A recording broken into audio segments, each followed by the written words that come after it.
Boa tarde, meus amigos.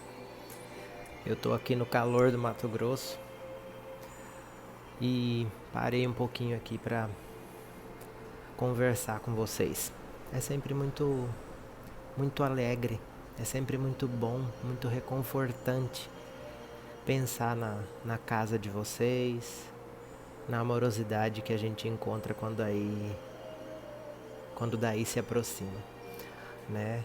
E com a chegada da primavera agora em setembro, a casa de vocês homenageia a Alta de Souza, né?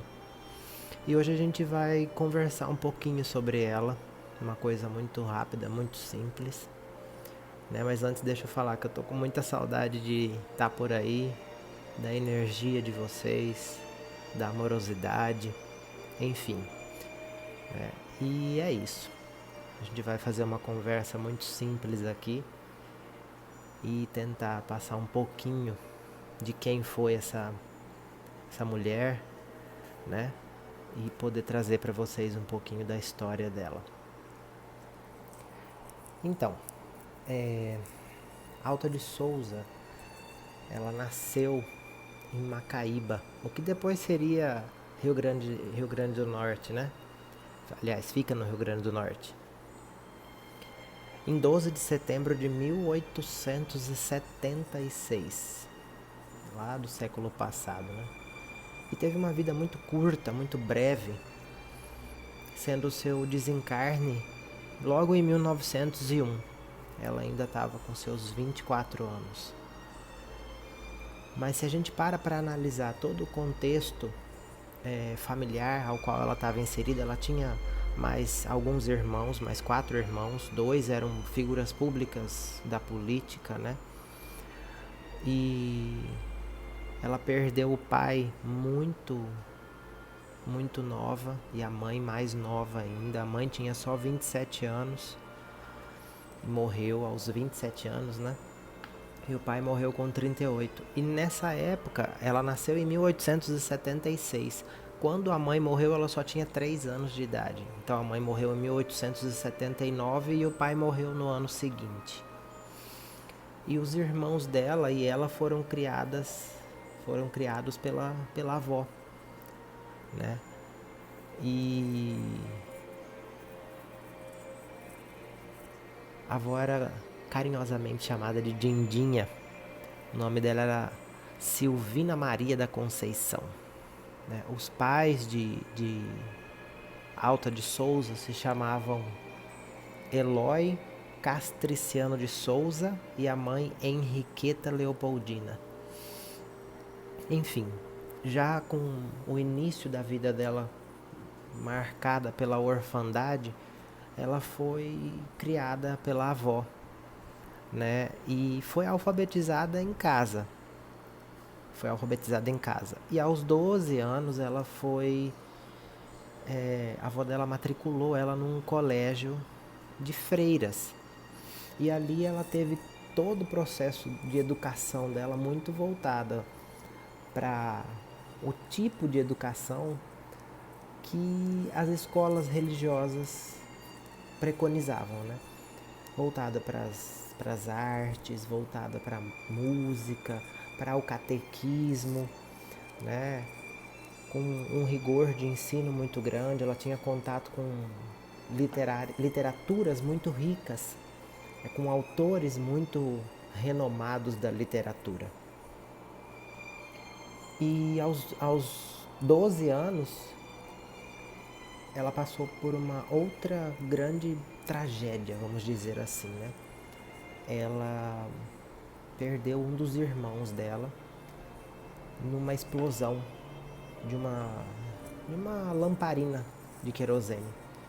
Então ela ficou logo órfã, com 3 anos de mãe e aos 4 anos de pai. Aos 12 perdeu o irmão. E mais ou menos lá por volta de 1895, pouca coisa antes dela morrer, né? Porque ela morreu 6 anos depois, em 1901. Então, em 1895, ela encontrou ali um rapaz, ela teceu seus encantos amorosos, né? E esse rapaz chamava João Leopoldo da Silva Loureiro. Ele era um promotor público. E ele gostava muito da figura da Alta de Souza como aquela pessoa que recitava poemas, que era muito doce, que se compadecia pelo sofrimento das pessoas, era sempre muito amável, carinhosa, né? E uma coisa que eu esqueci de falar, depois que que a avó dela matriculou ela no colégio de freiras, ela poucos anos depois ela teve que sair da escola porque ela foi diagnosticada aos 14 anos com tuberculose. E outra coisa que eu também esqueci de dizer, os pais dela morreram de tuberculose também. E quando ela conheceu esse rapaz, esse promotor, ela já estava doente. E naquela época o desenvolvimento da doença, ele era gradativo. A doença ela só ia se manifestando cada vez mais. Então, quando ela conheceu esse rapaz, ela tinha seus 16 anos, ela namorou com ele 1 ano e meio e a doença continuava progredindo. Então, por conversas até com um dos irmãos dela, ela decidiu abandonar o namoro, digamos assim, né? Para cuidar da saúde, para cuidar de si, porque a doença ela progredia, ela estava progredindo. E junto, para uma pessoa que tinha aí 20 anos, eu acho, 19 anos, ela já tinha passado por uma frustração amorosa, pelo trauma da doença, a orfandade de mãe e de pai e a perda do irmão. Com menos de 20 anos aí ela já tinha a conta de 5 grandes acontecimentos na vida, de uma bagagem bastante triste, vamos assim dizer, né? 1 ano antes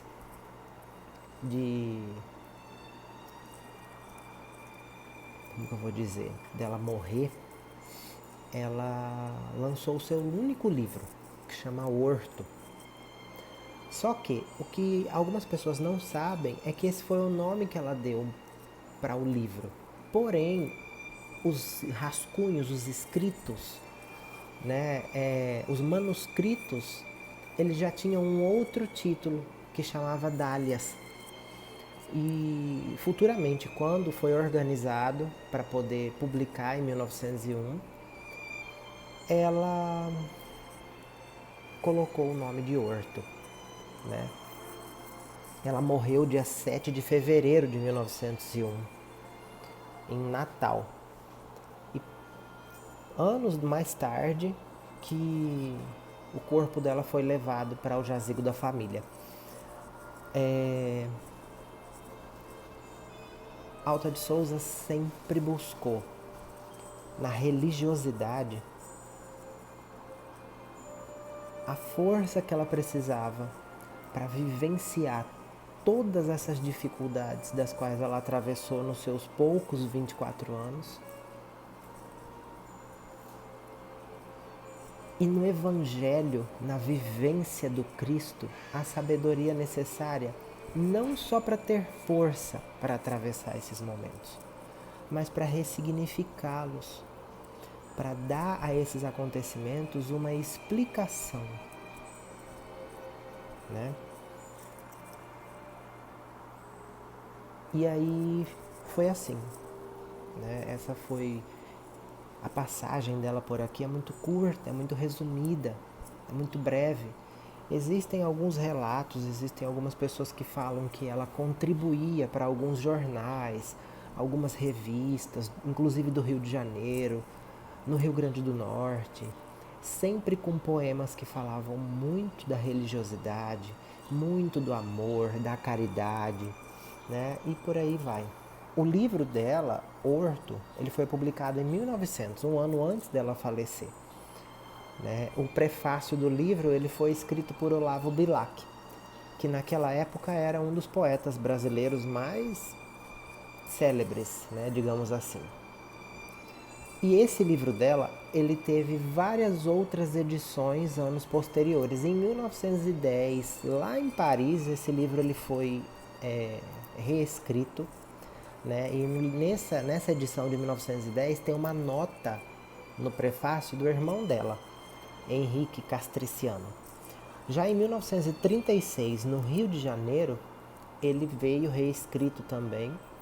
Em 1964, em Natal, e esse livro de 1964 trouxe 17 novos poemas dela que foram encontrados dentro dos seus manuscritos, né?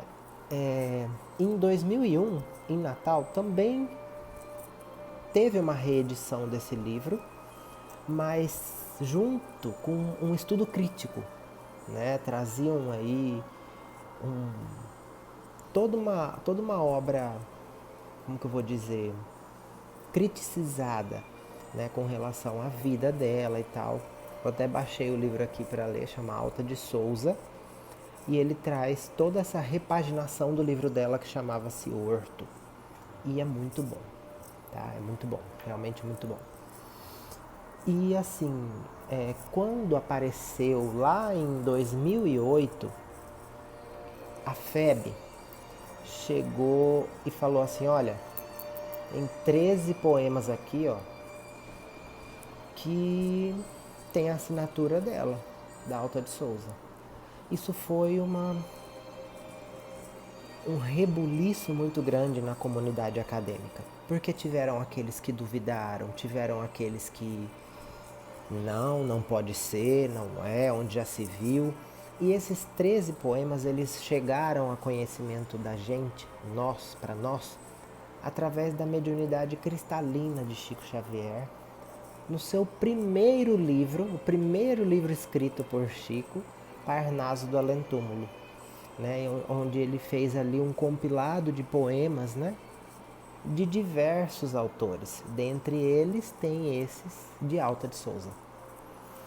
E dentre esses poemas, esses 13 poemas que estão nesse livro de Chico, tem alguns que inclusive daqui a pouco a gente vai dar uma passada por eles, né? E aí nessa época, como ficou todo essa turbulência, né, de nossa, será que é, será que não é, será que é, será que não é, tem um compositor agora em 2017 que o nome dele chama Carlinhos Santa Rosa. Ele é o atual procurador do município de Natal e é bastante atuante no cenário espírita, tá? Ele fez uma pesquisa muito profunda com relação à vida de Alta de Souza, né? Os escritos, os poemas, e ele foi avaliar o trabalho de Chico. E ele fez alguns comentários sobre os poemas que Chico psicografou de Alta de Souza. Ele escreve assim: se é mistificação, parece-me muito bem conduzida. Tendo lido as paródias de Albert Sorel, Paul Ribot, Charles Miller, julgo difícil, isso digo com a maior lealdade, levar tão longe a técnica do pastiche. Não sei como elucidar o caso. Fenômeno nervoso? Intervenção extra-humana? Faltam-me estudos especializados para concluir. Detalhe, ele atua dentro da seara espírita fazendo análises dessas obras que são psicografadas, né? E aí ele continua dizendo, se Chico Xavier é um embusteiro de talento. Sua facilidade de imitar seria um dom especialíssimo, porque ele não imita apenas Antero de Quental, Olavo Bilac e Humberto de Campos, e nem Alta de Souza, mas Afonso de Guimarães, Arthur de Azevedo, Antônio Nobre e outros mais. E ele finaliza esse estudioso dizendo, se Chico Xavier produziu tudo aquilo no Parnaso do Além-Túmulo por conta própria, então ele merece ocupar quantas cadeiras quiser na Academia Brasileira de Letras. Então, assim, Nessa época o livro trouxe bastante turbulência, né, na comunidade acadêmica. E até 2017 tinha gente estudando isso, né? Mas assim, pra gente que estuda e que vivencia, na medida do possível, né, a doutrina espírita, a gente tá mais ligado à pessoa que foi Alta de Souza, ao exemplo que foi Alta de Souza, de como uma mulher que tinha tudo para levar uma vida sofrida, de reclamação, de extrema entrega, de sofrimento inenarrável, ela conseguiu transformar tudo isso em força motriz para conseguir cada vez mais doar amor às pessoas que ela via em condições pior do que as dela.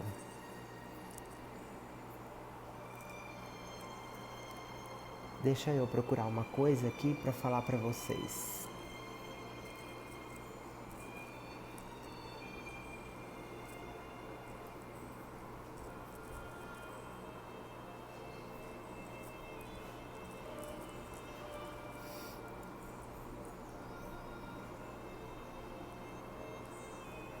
Enfim, eu acho que eu não vou. Eu estava procurando uma outra curiosidade aqui.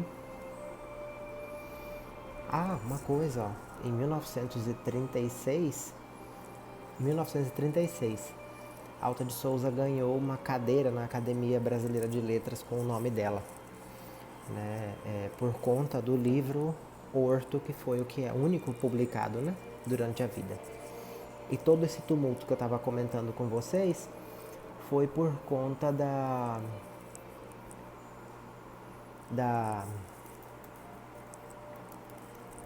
das psicografias que Chico fez, né?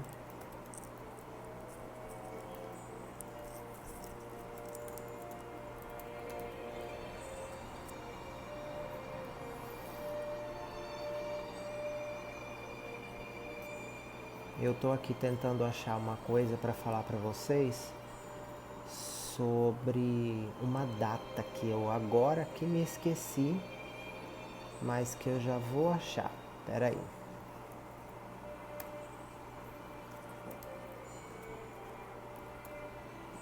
Pronto.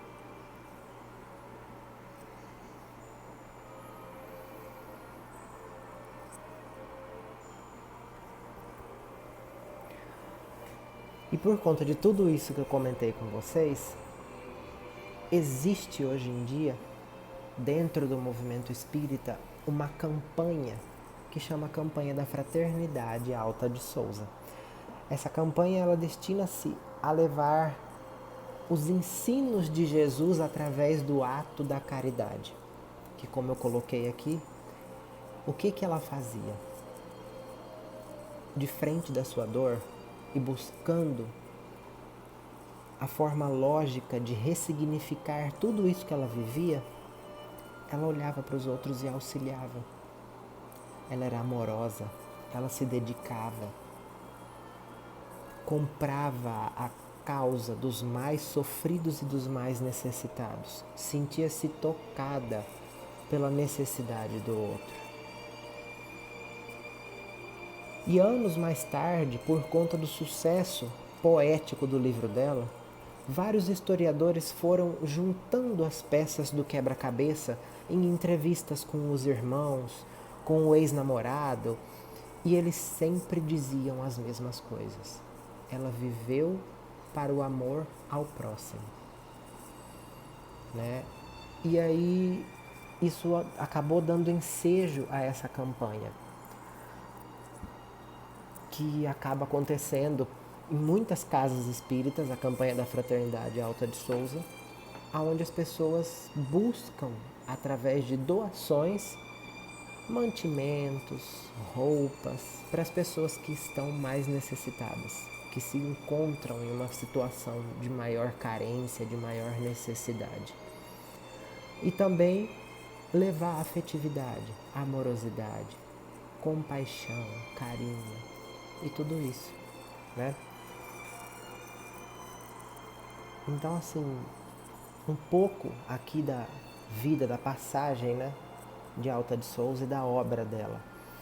Mas para a gente conhecer um pouco mais da profundidade disso, eu trouxe aqui para vocês algumas coisas, como por exemplo, no livro Parnaso do Além-Túmulo, existem 13 poemas de autoria dela, pela psicografia de Chico.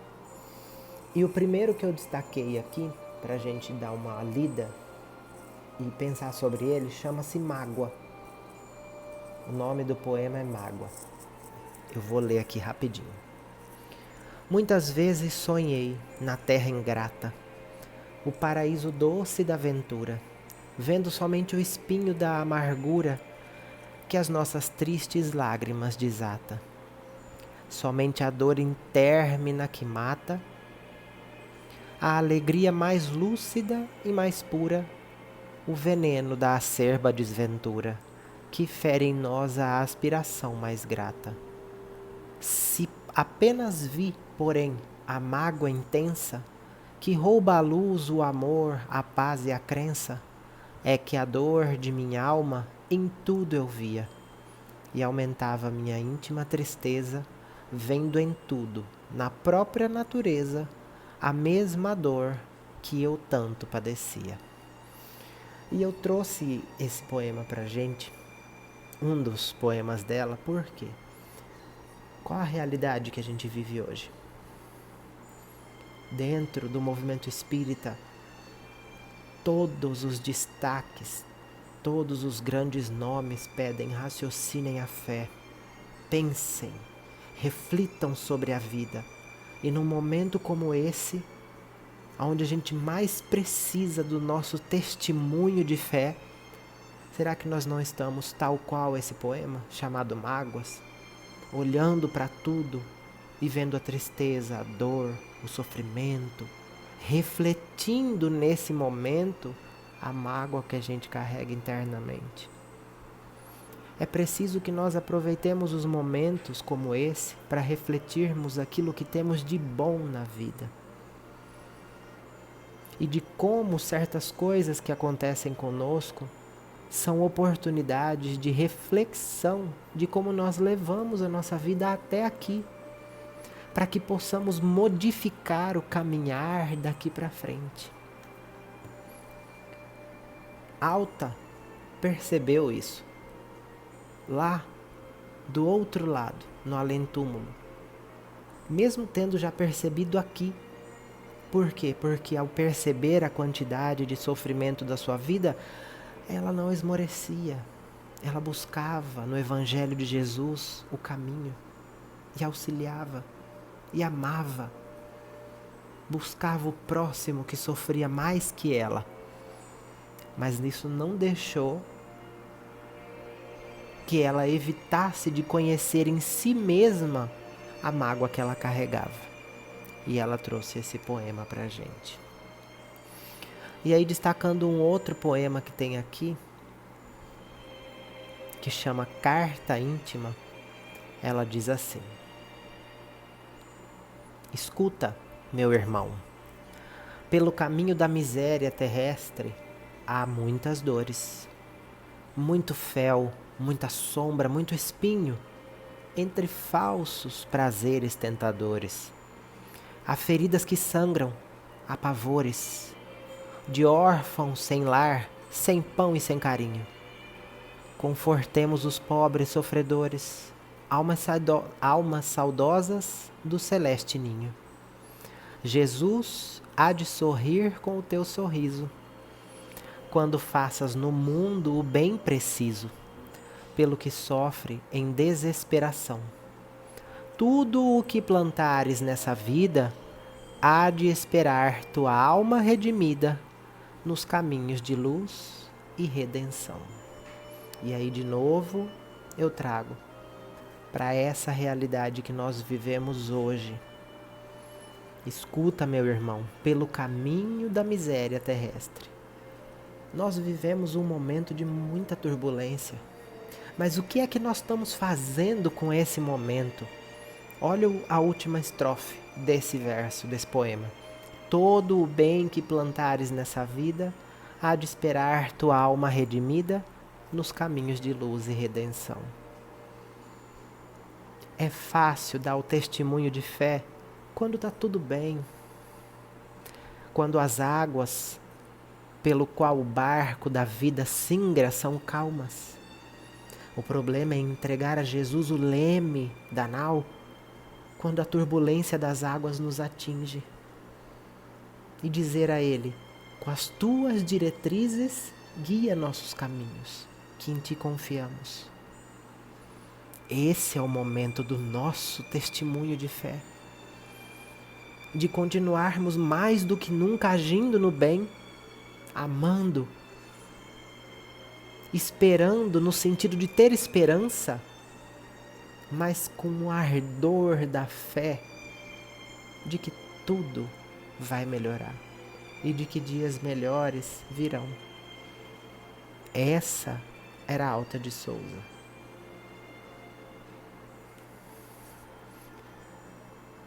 E depois desse tem mais um,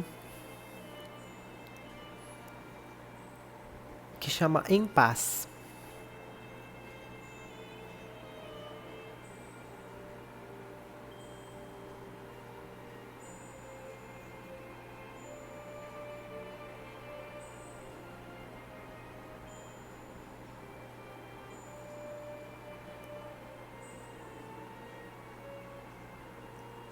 Tá aqui, vamos lá.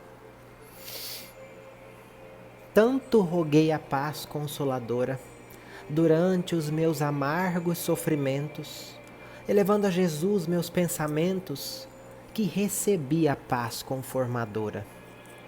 Sentindo-me feliz, ditosa agora, nessas paragens de deslumbramentos, onde terminam todos os tormentos que inundam de amargor a alma que chora.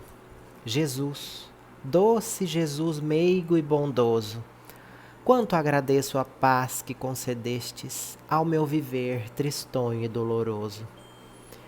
E desse lindo oásis encantado, canto de luz dos páramos celestes, bendigo o vosso amor ilimitado. Quantos de nós ainda, por conta de tudo isso que nós estamos vivendo, não pedimos a intervenção de Jesus, de Deus, da espiritualidade amiga? Essa paz virá. Precisamos ter a esperança de que isso vai passar e de que a paz virá. Mas o nosso território íntimo hoje pode estar em paz se tivermos fé de que essa paz há de chegar. Se formos humildes para entendermos a imperfeição que carregamos ainda e que nos fez desembocar até o momento que vivemos hoje. Se formos humildes para entendermos que precisamos das diretrizes evangélicas para retomar o caminho do crescimento fraterno e da amorosidade. É isso, meus amigos. Precisamos confiar, ter fé que essa paz surgirá após essa turbulência toda que vivemos e que logo poderemos nos estar abraçando, comemorando, tendo essa conversa pessoalmente. E para finalizar, eu trago pra gente um último poema dela que chama Mensagem Fraterna.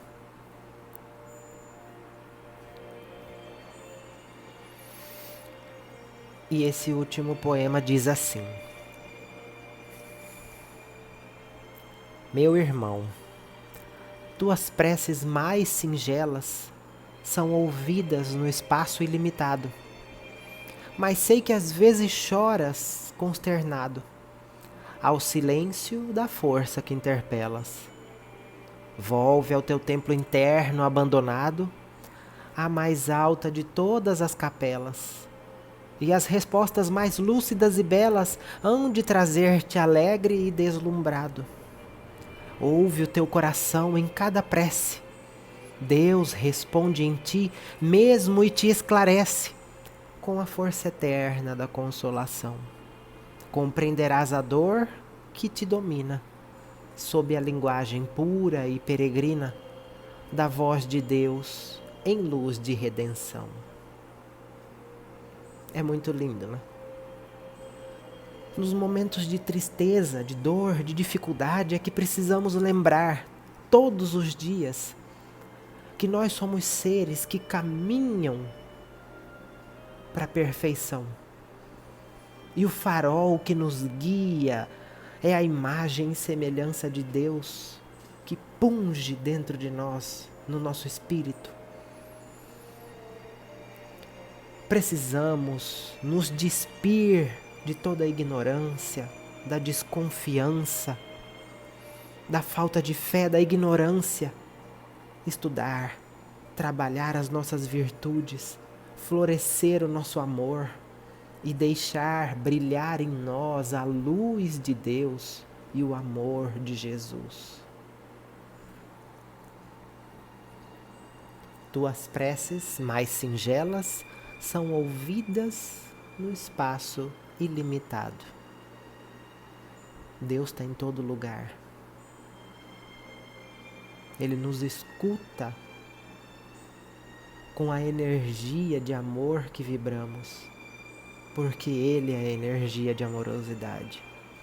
Cabe a nós esse exercício do amor fraterno para nos colocarmos em contato com Deus nesses momentos de tanta incerteza e dúvida.